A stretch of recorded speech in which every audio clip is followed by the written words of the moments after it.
Seorang sopir truk tronton nekat membuka portal secara paksa di simpang Jalan Nurdin Panji, Palembang di luar jam operasional.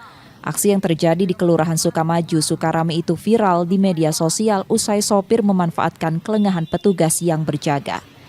Disub Sumsel menegaskan akan memperketat pengawasan dengan menambah personel di titik rawan keluar masuk truk bertonnase besar. Langkah ini dinilai penting mengingat banyak kecelakaan lalu lintas terjadi akibat truk yang melintas tidak sesuai jadwal. Ya mereka juga nih, itu kan sekarang kan kadang kucing-kucingan juga. Kucing-kucingan Pak ya? Truk yang jelas Truk ya? Nekat Pak ya? Larang ya. Untuk penindakannya seperti apa Pak? Apakah ada pemanggilan kepada bosnya Pak? Atau seperti apa Pak? Ya kita jelas mengimbau dulu kan untuk penindakan itu kan kewenangan daripada pihak kepolisian. Apakah ada pengetatan pengawasan di simpang itu Pak?